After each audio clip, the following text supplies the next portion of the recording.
Good Good morning. morning. Hi. Good morning, everybody. How you doing? Good morning. Morning. Right. Everybody say hi, who has a microphone. Hi. Thank Hi. you. Hi.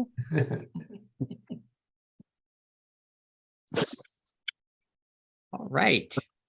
People still coming in. There are good people, good amount of people today. That's nice. Thanks for coming in. Good morning, Shelley. Hi. See who's here. There's quite a few people here. There. All right, nice. Well, let's get started. Let's go to the Productivity Hub. You've already been there. And we'll go to the blog. And here's the office. I don't know where it is. I've actually used this picture before. And it's just a beautiful office. Yeah, that really is. Yeah. They should have put the name of their company on that rock wall. Okay, what's the name of it? I don't remember. I know, That's it's for no, no, it is. That's nice. I'm looking for something. There it is. There it is. Quite. Yeah, beautiful picture. Remember, we're on YouTube. You can rewatch these videos on the Century 21 North Star YouTube channel. And the last video, April 5th, was the bunny meeting. Be good. I might bring the bunny back up today. But those are there for you to view. 14 subscribers. Okay. At this pace, we'll have 300 by the end of the year. We can just get one a day. So thank you for whoever number 14 is. Thank you for that. But this is just a place for you to review these meetings and you know, get yourself motivated. Play those on a weekday. Watch it again.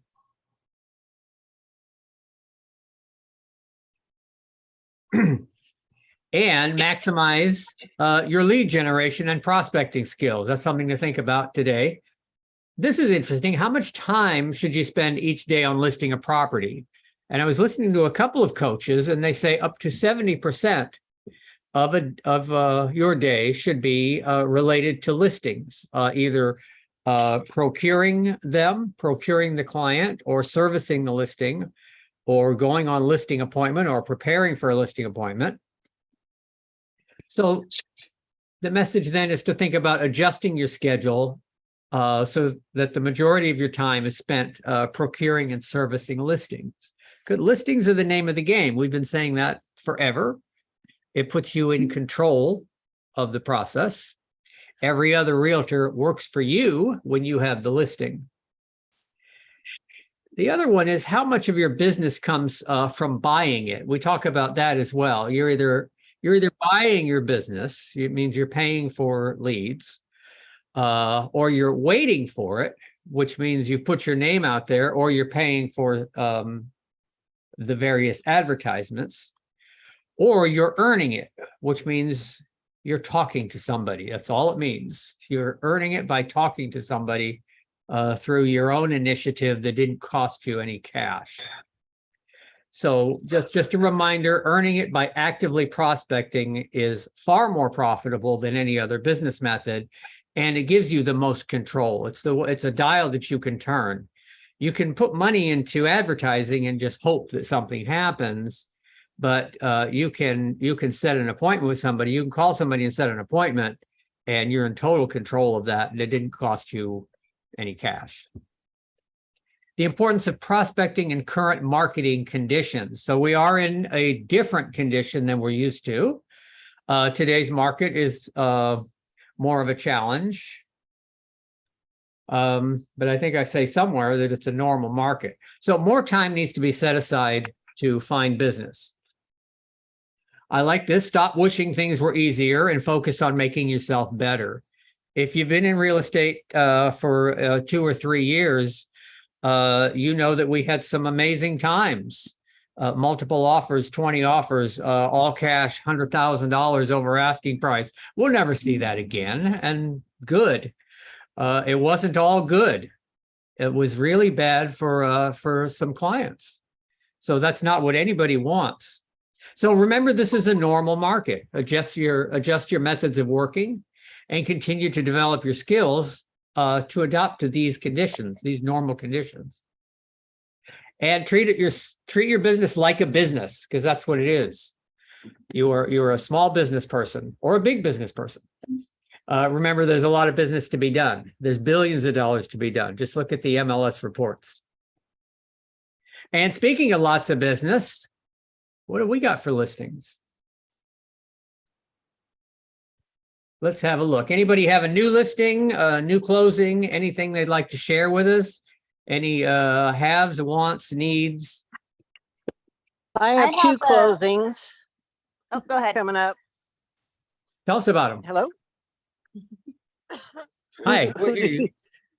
Okay, I have two closings coming up. I have one on R Lane in Ocean Park and then a vacant land on Q Street in Ocean Park. Oh, nice. Nice. What are your prices?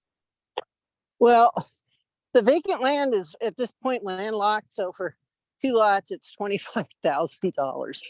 And then the home is $299. Okay. That's affordable. Yeah, that's why they're sold, I guess. Yeah. All right. So we have a little less than 40 listings today. Who else? I just closed one on Oak Street and got one signed around over the weekend for Dennis's family. So that'll be a pretty quick flip. So it'll come on as a listing also. Nice. Nice. Where is that? It is on the 500 block of 18th and they bought it at 220 and it's a 2-bedroom. They're going to turn it into a 3-bedroom. I'll probably come back on around 350 or so. Okay. Is he going to put one of those corner sinks in the kitchen? I don't believe so, but their Hmm. contractor does not like where the sink is currently located. I like the corner sink. It's a nice look. Yeah, well, Yeah. there's usually a window there. You can get a nice view Right. at the same time. Who wouldn't want to wake up to that? Right. It's working. Let's see, Grant Baker closed on a property last weekend. Congrats to him. Doug Carrillo went under contract for his listing. And for personal stuff, I have 2 contracts that are going to close within a week or 2 for me. They just passed their appraisals, so we're good to go on those. Excellent. Nice. Excellent. Kat sold one of Taj's listings over last couple days. Oh, Yes, I did. now, Nice. now how did you come to do that? Yes. How did, why did you had the buyer and Yeah. you, okay. And so you took them to Taj's. Yes. Nice. Okay. That's how it's done, people. Yeah. And wasn't our office and one of our Vancouver agents, Longview Vancouver agents, nominated for like agent of the year in office of downtown? Tell us about that. Kevin was a part of that, I think.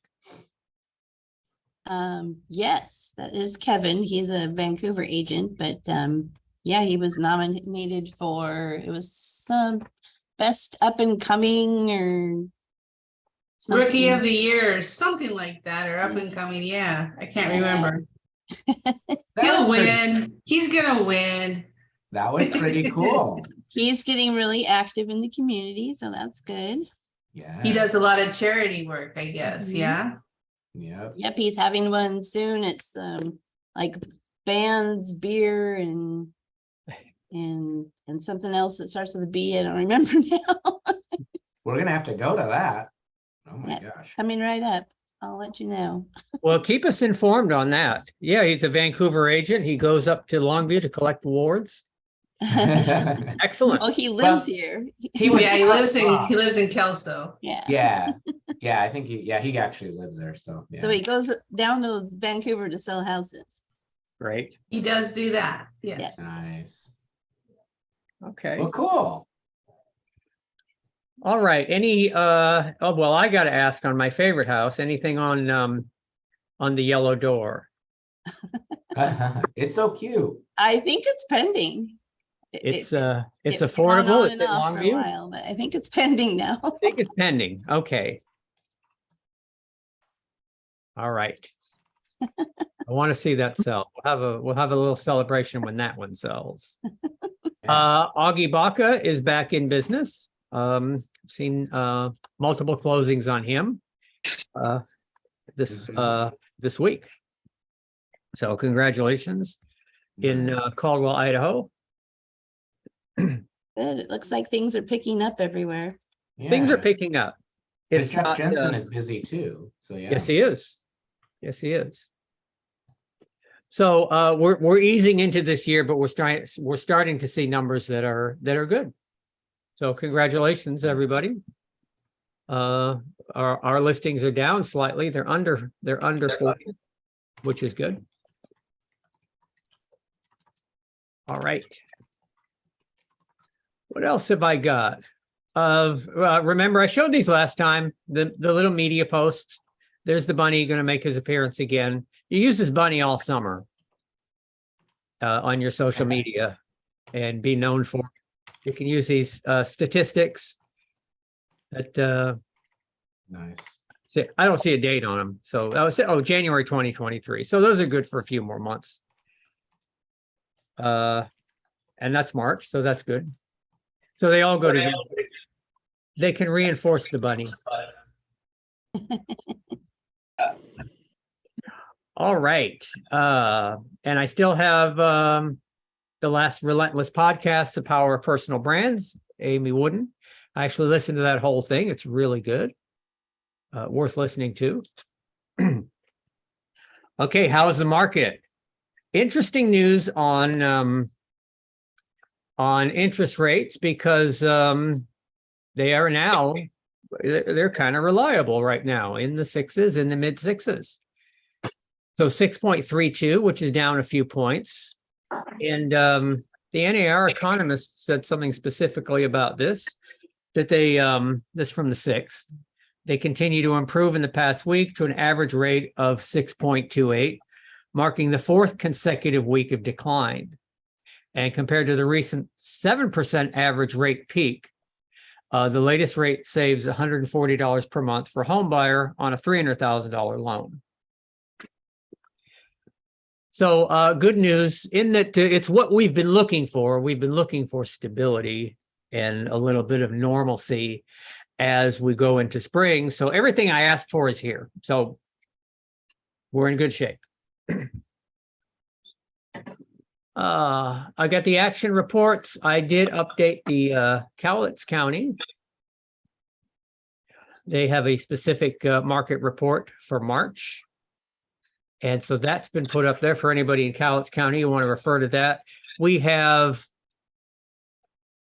will be getting March reports for the RMLS in the Portland Metro and the Southwest Washington soon. Kung, there's an interesting report on the NAR economist on cash. Yeah. Cash buyers are definitely the ones we want to work with. They're the easiest. But let's see what the economists have to say. Since October 2022, the share of buyers purchasing their home without a mortgage has been more than 1/4 of the market. The share is collected monthly in the Realtors Confidence Index and includes buyers who purchase primary homes, investors, and vacation buyers. These all-cash home buyers are happily avoiding the higher mortgage rates, which touched 7% in the fall of 2022 before trending down to the current level of 6.28 as of this writing. While the spring of 2022 saw a similar share of all-cash home buyers, one needs to look back to 2014 before seeing similar shares. In 2014, the mortgage interest rates were in the low 4% range. In the months before the COVID pandemic, the percentage of all cash buyers hovered in the teens. While mortgage rates may be one component, they do not tell the whole story. So let's see what happened and who is paying all cash for homes. Mm-hmm. Let's see. Yep, as you can see in the chart, there has been a recent increase of cash buyers. This chart goes from 2008 to 2023. One factor at play is the multiple bid scenarios that took place throughout the COVID-19 pandemic. Home buyers placed competitive offers on homes while inventory grew increasingly difficult to find. In March 2022, sellers received an average of 5.5 offers. Today, the average is 2.7. As buyers wanted to find the perfect property before interest rates rose, they were willing to offer all cash to sellers, so their offer was not contingent on financing. Additionally, buyers migrated to more affordable locations in low-density areas, allowing them to purchase a home with all cash if they had housing equity from their past property. Thus, a typical homeowner who had owned their home for a decade had more than $200,000 in housing equity to make a trade. That's a lot. That's a lot of cash. Owning a house for that long does get you a lot of equity to help you. Well, buy it does. The next paragraph explains, because you wonder, we've been asking for 2 years, who has all this cash? So Right. here's the answer. Right. Well, when looking at the buyers who are able to pay all cash, it tells a bleaker story and a story of those who hold the cards in the housing market and those who do not. The largest share of home buyers today are baby boomers. Among older baby boomers aged 68 to 76, more than half paid all cash for their recent home purchase. Among the silent generation, which make up just 4% of recent buyers, 53% paid all cash for their home.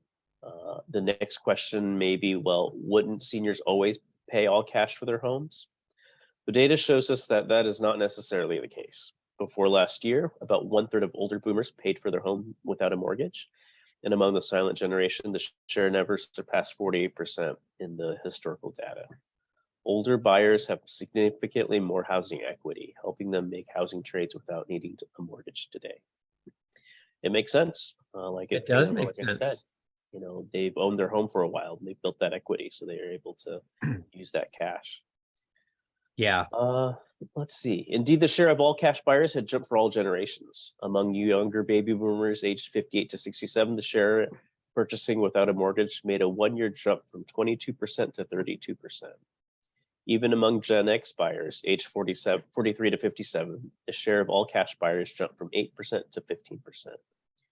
For younger and older millennial buyers, it's still uncommon for them to pay all cash for a home purchase. Still, one may imagine those who make significant moves into more affordable locations, such as Zoom towns, doing just that. The next chart shows the percentage of buyers who purchased all cash by generation. As you can see, the silent generation had the highest at 53%. Silent generation is the generation before the baby boomers, I believe 1923 to 45, 1920, 45. 28. Thank you. 28. 28 is too young to have served in World War II. Yes. I know, because my This dad missed it technology by 6 should months. work. Yep. And the next, as you can see, are baby boomers, followed by younger boomers, and then Gen X, and then millennials. Okay. Yep. A surprising trend emerges when examining the share of all cash buyers by household composition. This is interesting. Single women buyers are the most likely buyer to purchase their home with all cash. These women may be widowed or divorced and have housing equity to make their trades. 28% purchased without a mortgage. For married couples, the share stands at 27% of buyers. And the next section goes over the breakdown by race. We know that, it's not surprising, 23% of white Caucasian buyers could make their home purchase as an all cash buyer. That's in comparison to only 50% of African Americans. Notably, 49% of African American buyers are first time buyers compared to 24% of white Caucasian. And 8% go to Asian Pacific Islanders and Hispanic buyers who paid all cash to purchase their house. So in summary, clearly the ability to purchase a home without a mortgage is significantly harder without housing equity to assist. Moving outside their current residence is not an option for many buyers, as career choices and family ties may have them settled in one area. This could be discouraging for first-time home buyers trying to enter a market alongside all cash buyers. This is essentially true as multiple bids have resumed in some localized areas of the country, and buyers navigate this market with those flush with cash and those struggling even to save. Having experts by their sides, such as realtors and mortgage brokers, is essential. So definitely reach out to all potential buyers. Maybe you'll bump into some cash ones, which will make the transaction easy. But there are definitely lots of buyers out there who need our service, as well as our mortgage broker networks. So All right. don't forget to talk to them. Right. Well, very interesting. Yes, the longer you've owned a home, the more cash, the more equity you have. So that makes perfect sense. Okay, well, good. I hope they haven't spent all their cash. Now they don't have it anymore. All right, very good. Well, how's the market? Well, real estate professionals know how to articulate that to the public. And so let's go through that. And let's see who's here. Let's see who's here from. Who has a microphone on? Who'd like to tell me about Portland? I'll do it. All right. How's the market in Portland? We are seeing a slight decrease in home prices nationwide as interest rates continue to slow trend upward. However, this continues to be a seller's market due to the shortage of available housing and signs of a reluctance to purchase from buyers. Average day on the market's 21 days, with a median price has decreased about 3.7% over last year. That means the median home price sold in the metro area is $500,000. Interest rates are currently 6.32% and are fluctuating over time. This is a great time to list while it's still favorable to sellers. Buyers also benefit from dropping prices and increased stability, interest rates, and greater time on the market. Excellent. Excellent. Still a seller's market. That's kind of the main message here, but much easier for buyers. Who would like to tell me Clark County in Vancouver, Washington? I'll read it. Thank you. How's the market? So we are seeing a slight decrease in home prices nationwide as interest rates continue a slow trend upwards. However, this continues to be a seller's market due to a shortage of available housing and signs of a reluctance to purchase from buyers. Average days on the market is 72 days, and median home prices have decreased 1.2% over last year. The median home sold price in the metro area is $499.9. Interest rates are currently 6.32 and are expected to fluctuate over time. This is a great time to list while it is still favorable to sellers. Buyers also benefit from dropping prices and increased stability, interest rates, and greater time on the market. Excellent. Nice. Excellent. Now I want to buy. Right.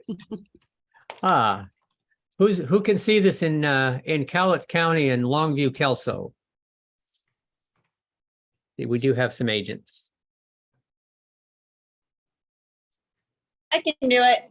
Thank you. How's the market, Jennifer? Well, we are seeing a slight decrease in home prices nationwide as interest rates continue to slow trend upward. However, this continues to be a seller's market due to a shortage of available housing and signs of a reluctance to purchase from buyers. Average days on the market is 66 days, and the median home prices have increased 6.5% over last year. The median home sold price in the metro area is $405,000. Interest rates are currently 6.32 and are expected to fluctuate over time. This is a great time to list while it is still favorable to sellers. Buyers also benefit from prices and increased stability, interest rates, and greater time on the market. Excellent. So is Longview a Zoom town, which is an interesting new term, which I presume means what we used to call a bedroom community where you could work from home? Interesting. Yeah. Huh. I've never heard the term. I just heard it. I didn't hear it till today. It was in Kung's NAR economist report. A I Zoom. would, oh, sorry. We've referred to it that way for, over the years quite a bit, actually, it being like a bedroom community kind of prices, better than around us, kind of a nice little affordable pocket. So, Right. yeah. Right. Yeah, and you can get into Clark County, you know? Yep, it's a close drive. Right. Right. Okay. At Canyon County, Ada County, which is the Boise area, and Caldwell and Nampa, we're seeing a slight decrease in home prices nationwide as interest rates continue a slow trend upwards. However, this continues to be a seller's market due to a shortage of available housing, signs of reluctance to purchase from buyers. Average days on the market is 73 days. Home prices have decreased 4.5 over last year. The median home list price in the metro area is $525,000. Interest rates are right at 6.32%, expected to fluctuate upwards over time. There's still more people looking to buy than there are homes available. It's a very good time to list. Still a seller's market in Idaho. All right, thanks everybody. Everybody is all warmed up and ready to answer that question. I would say Caldwell is also a Zoom town. Might be. From farm town to Zoom town. That's right. You tend to your farm and work at home. Yep. All right, I have a short little video. Brian Tracy, I'll just do this one and maybe another one so that everybody gets a taste of Brian Tracy, because he's certainly one worth listening to from time to time. And let's see what he has here. Here's some ideas on how to structure your day for maximum productivity, performance, and output. Benny from Facebook recently asked me, how do you structure your day? So here's some tips to help you structure your day to be more productive and successful. Number one, every minute spent in planning saves 10 minutes in execution or getting the job done. So the most important thing you can do is plan your day, preferably the night before. Sit down with a piece of paper and write down everything that you have to do the coming day. It should be the last thing you do at the end of the day. Now, if for any reason you don't do this, then the first thing you do in the morning, before you check your email, your phone calls, newspapers, first thing you do in the morning is make a list of everything that you have to do that day. Once you have a list, you have a track to run on. Writing down a list clarifies your thinking. Writing down a list forces you to think at a higher level. If you are working from a list, you increase your productivity and output by 25% the first day. All successful people work from lists, and all successful people, with regard to their projects, work from checklists. A checklist is a list of everything organized in sequence, and you go down the checklist. Now, the second way that you can organize your day is to set priorities on your list before you begin. Don't just rush into it. Look over the list and apply the 80-20 rule. If you have 10 items to do on your list, 2 will be more valuable than the other 8 put together. Sometimes it's the 90-10 rule. If you have 10 items on your list, 1 will be more important than all the others put together. Go down your list and ask yourself this question. If I could only do one thing on this list before I was called out of town for a month, what one task would I want to be sure to complete? Now, in my life, I'm called out of town for a week, 2 weeks, 3 weeks, sometimes a month, all the time. Last fall, I was out of town and traveling in 15 countries over 36 days. So I have to look at my work list before I go, and I have to get my most important tasks done. So once you identify this task, this leads to the next way to organize your day, is begin immediately on your most important task, and then stay with it until it's complete. All of success in life comes from project completion. It comes from taking jobs, and a project is called a multi-task job. It means there's several little jobs within the larger job. And what you do is you organize your projects by sequence, the checklist, and then you start on your most important project, and then you stay with that project until it's complete. This process is called single handling. It's the most powerful success strategy that you can use in managing your time.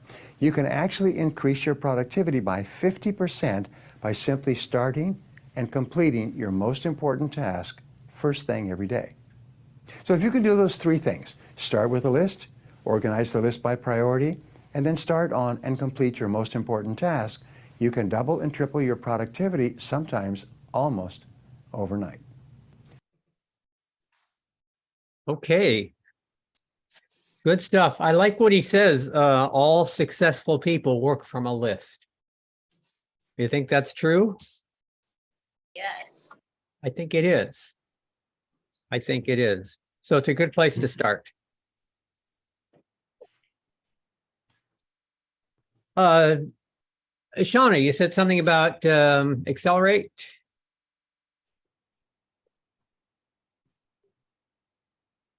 Well, she did. She put it in the chat. So let me see if it showed up. I'd be curious. Am I not seeing these because I'm not logged in? Because you said there's an Accelerate class May 1st. She's saying yes. She's saying yes. And she's got a go list April 18th through 27th. Can you hear me now? We hear you now. Okay, sorry about that. I had some problems with me. Yeah, if you're logged in, it will work. And I said, yeah, the 18th through the 27th for Go List and May 1st through the 26th. Okay. Both links are right here, Accelerate and Go List. And I say open Century 21 online first, which is what I usually do. Okay. Nice. It has a little pop-up too. It says, your times are showing in Pacific time. If that's not correct, call help desk for help. So I thought that was pretty cool that they added that feature to make sure that you know, because at first I was really confused, but then I read the big pop-up that said what time it was. So those are good times for us. Right. Well, excellent. Okay. All right, Shauna, you sent me how to handle 4 tough conversations with clients. Yes, I did.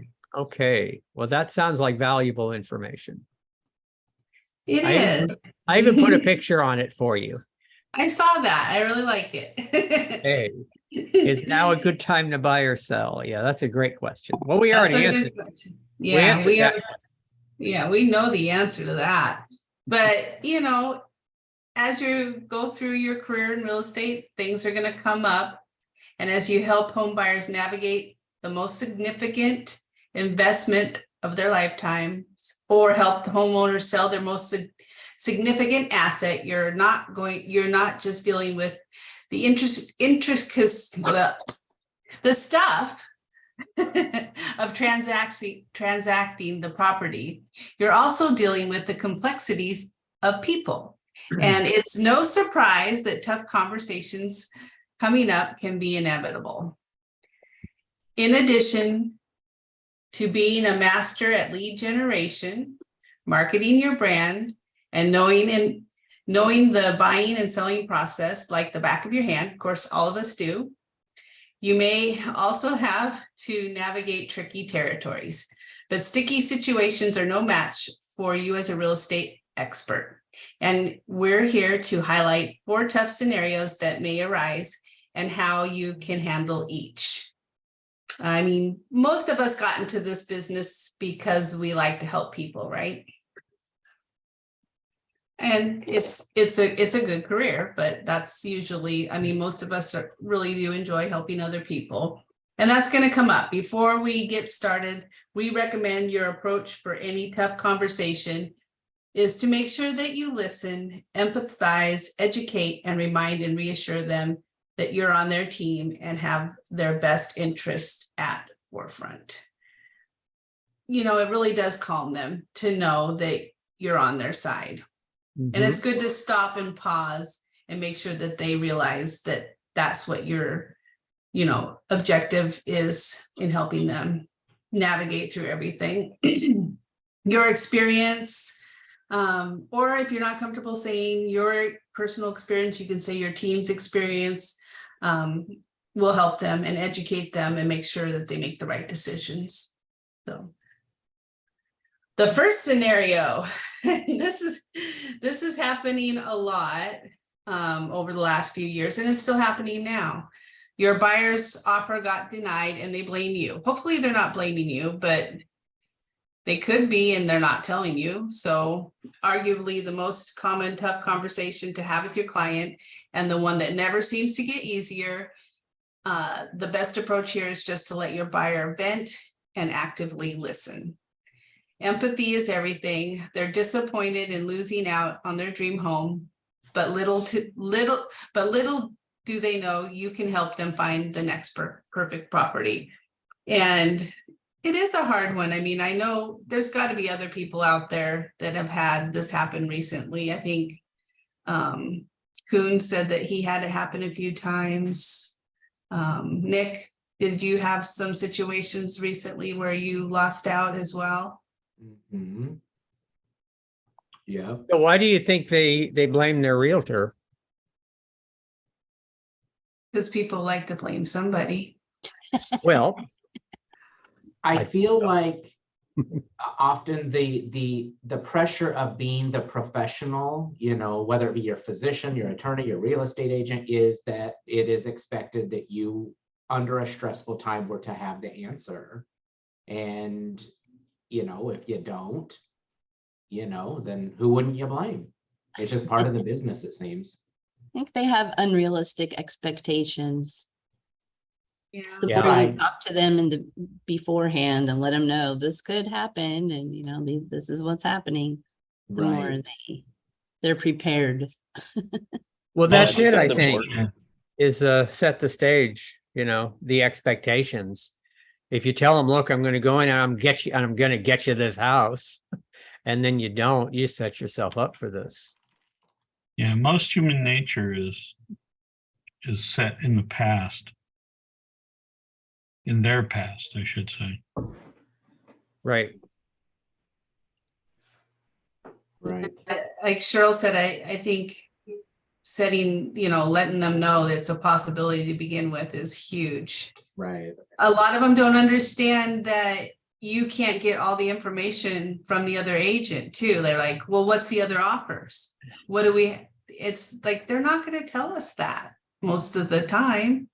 I mean, every once in a while you might get lucky and have a good connection with a real estate agent who's going to help you, but only to benefit their client if they think your buyer's, you know, worthy of closing it at a better deal for their seller.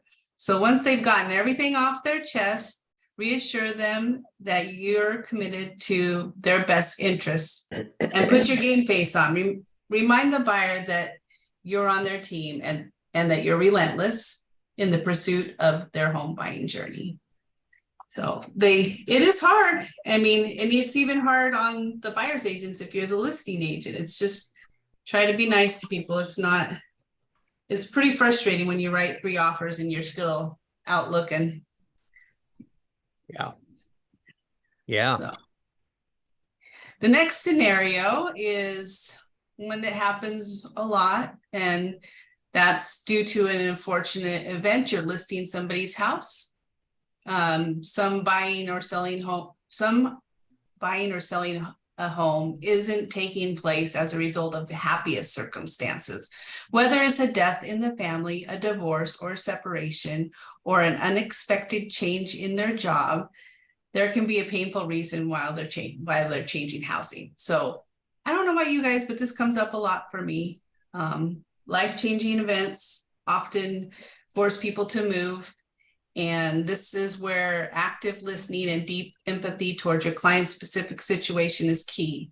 Start with offering your condolences and your sympathy.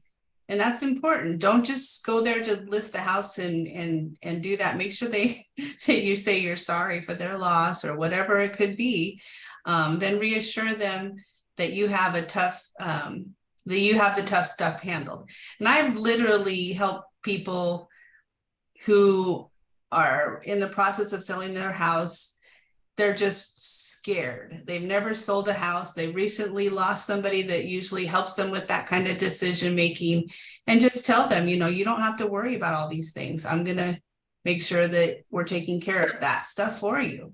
And it will relieve a lot of stress. You're going to get a lot of repeat business and a lot of referrals from a client that you help through a situation like that.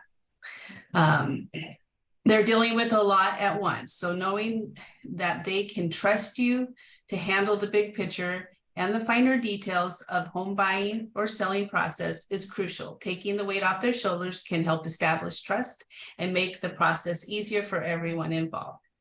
It's got a pro tip here. In particularly harrowing circumstances, consider a small gift. Not only is it a classy touch, it connects you to the buyer or seller on a deeper level by offering them comfort in their time of need or change.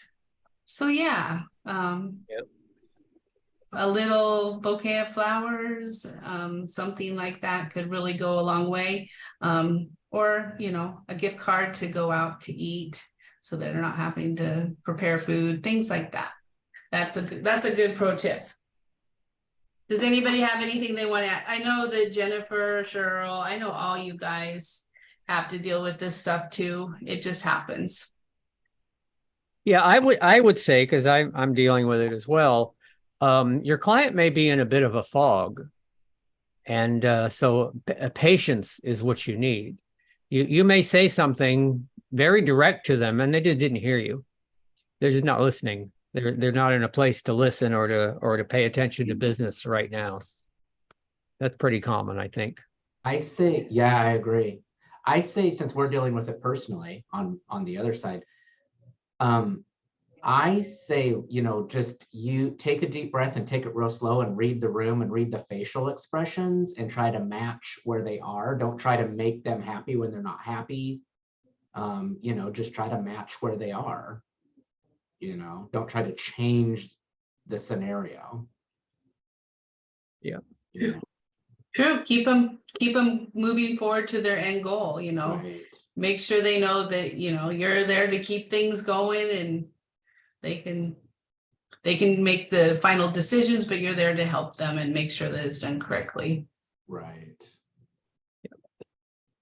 Okay. These are the ones that happen all the time too. We were just talking about this one. This is a good one. Expectations aren't matching up with reality. So what do we call that? La La Land? The starry-eyed pie in the sky buyer or seller, and that's in scenario 4. They want it all and they want it now. With unrealistic budget, of course.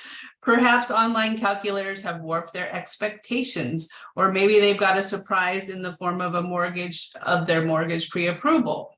Whatever the case may be, bringing these clients back down to reality requires you to ensure that they have a gentle landing. Work with their budget and come to a discussion table armed with the data highlighting the state of the market. Gather a list of their non-negotiables and be patient in explaining the home buying process and all of its intricacies. I can't say that word today. To them. By educating these buyers and demonstrating your expertise, a commitment to helping them find their home, you can gently guide them to the light or realistic home purchase. And I'm dealing with this a lot lately. Not that the people are unrealistic, it's just that they get beat out. So it's just, that's the thing that we're dealing with. And often you can take them to a few houses, let them lose out until they really, I mean, I have clients who could buy up to 750, but like only want 450, but they want the 750 house. So, you know, I basically said, you know, you need to offer your very best. And after the first one of losing very badly, they upped it the next one, and they're upping it slowly. So eventually they'll probably find a house that they like and offer what they should. It's hard to guide people above, you know, to escalate it really high, but yeah, I find, I don't know about you guys, but I find the younger people are the ones that have a harder time with the grasping the market. I think that's a lot of the time younger, not necessarily super young, but younger people want to find a good deal and they still think that that's out there, but it's not. I don't know about you guys. Life experience. Yeah, and I think they're also getting advice from, you know, they listen to their parents or grandparents that said, you know, well, you know, so-and-so got this deal, or when I bought at this price or whatever. I think a lot of times they try to get the deal, but then they realize it's not out there. Yeah, your grandparents paid $30,000 for their house. Oh, right. Yep. I think that's a lot of they're you know, conscious of how much money they have to spend too. Like those graphs of, you know, who's got cash and who doesn't. So the younger people have the loans and they're the ones that have to carry that for 30 years. It's a big commitment. Mhm. Yep. Right. There's only one more, and that's the seller that wants to pay too much. And data is everything in this scenario. Obviously, you need to come prepared with your market analysis, not just your, you know, solds, but how many days on the market and how many are pending, how long did, you know, what prices went pending right away, which ones took longer, that kind of stuff will really help inform them. Similar to your dreamy buyer in scenario 3, the sellers love their homes and view them as being worth a top dollar premium. Again, expectations are surpassing reality here. But armed with the right volume of market data, you can tackle this tough conversation with ease. Conduct an analysis of home values in their neighborhood, including recent sales in a combination with microeconomic factors like interest rates and the volume of demand in their area. You can give these sellers a clear-cut view of what they can expect to sell their home for its current state. That's something that we practice all the time, right, guys? Right. Can I ask our superstar veteran agents that have seen it all here? What about the buyer that's willing to pay too much and the ethical responsibility you have to guide them away from paying too much? The seller would love that, but we saw some of that in the crazy market where they were so desperate to get it. How do you say to your buyer, how would you word it? What data would you look at to say, wait a minute, I think you're throwing too much at this? Silence. Well, no, that's really tough because I'm saying don't morally know and either. ethically. You don't Well, you have know to either. do a market analysis, right? You can do a market analysis Right. for a buyer. Yeah, and giving Where- them that honest advice will, they'll appreciate it in the long run and maybe keep you as a client for longer and trust you and refer you more if you give them honest advice. And then ultimately the decision's up to them. If they want to pay more than it's worth, then It's true. If I remember right, every transaction requires a CMA. Yes. Yes. And when I see a client heading what I call the financial cliff,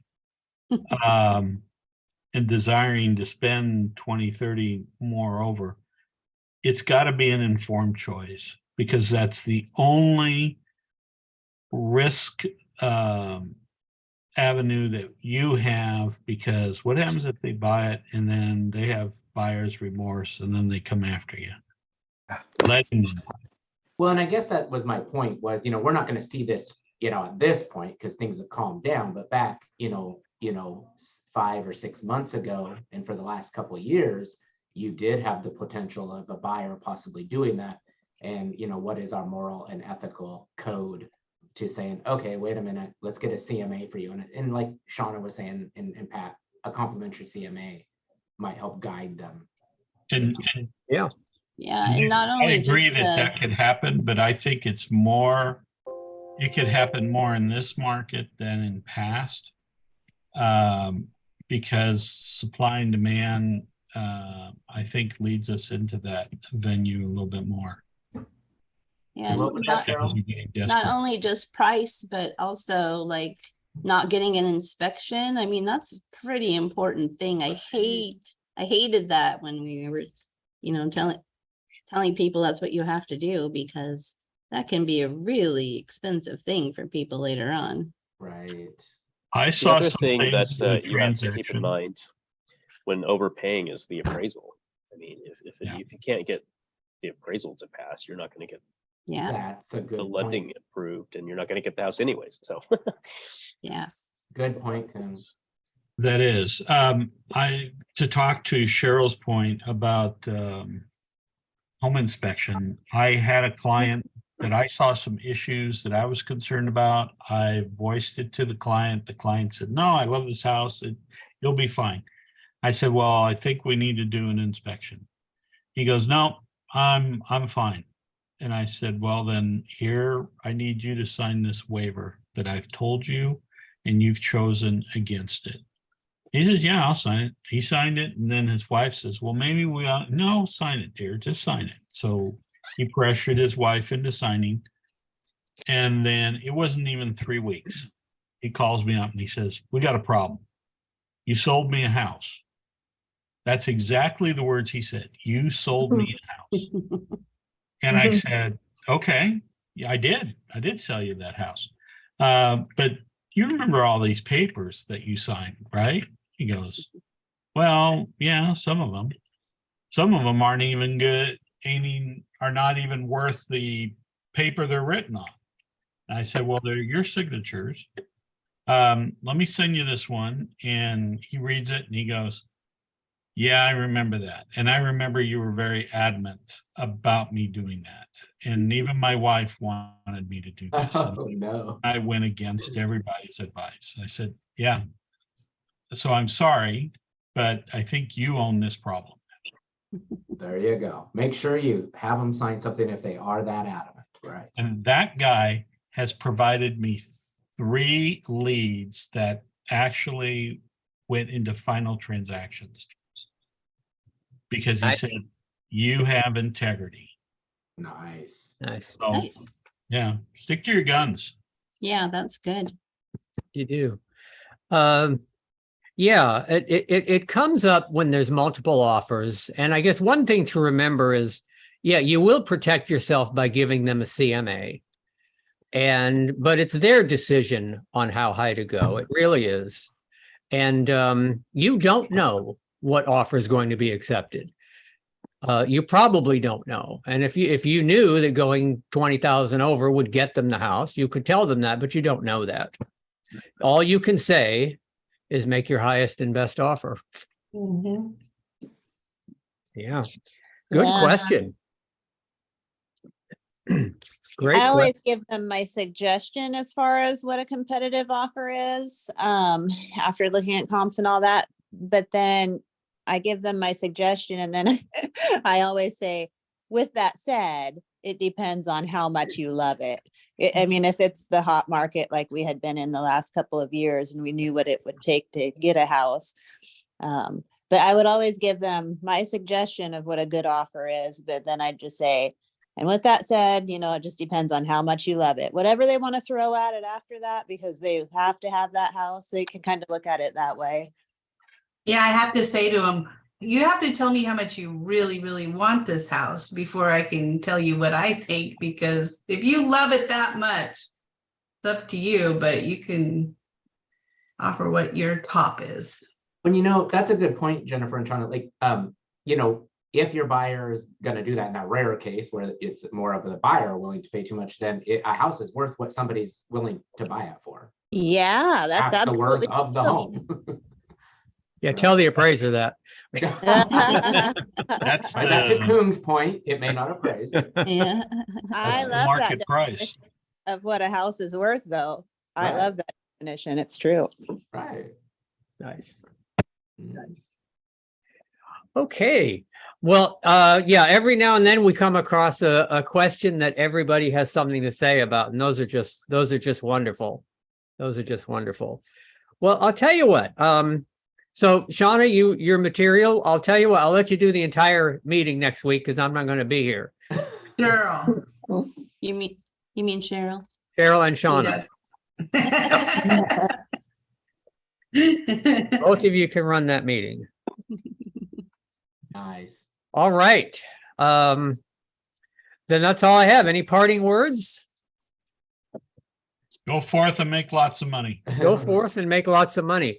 Go back and listen to that Brian Tracy video again about all successful people work from a plan and prioritize. And one of his big messages is to do the most difficult thing on your list the very first thing in the morning. Boy, that's hard to do, but boy, does it feel good after you did it. It does. You It does. Mhm. put it in category. That's how I do it. Right. Right. Yep. I once watched someone talk about, it might have been like Matthew McConaughey or something. It was some personality, I don't know. But he was talking about putting things on a list, and he would throw in a few easy ones that he could just check off during the day, like, wear this certain lucky shirt that he had or whatever, and put it on there just so that it gave him the feel-good feeling of getting one more thing done on his list. Right. That's great. And that's what I do. And it's the opposite of what Brian Tracy is telling us to do. Because it'll be so fun to check those things off after you got rid of the thing that's haunting you, that's weighing on you. So Yep. he's absolutely right. But I understand. Related to Remember the guy that had the rocks, the pebbles, and the sand. Mm-hmm. If you put all rocks, you're never going to get anywhere. But if you put one rock, few pebbles, and some sand, you will be motivated to complete your list. Right. All right. All right. Thanks, everybody. Let's get back to work. We will see you next week, or we will see you 9 o'clock in the morning. Aye, Thank aye. you. Thank Bye. you. Bye. Bye. Thank you. Bye. Arrivederci.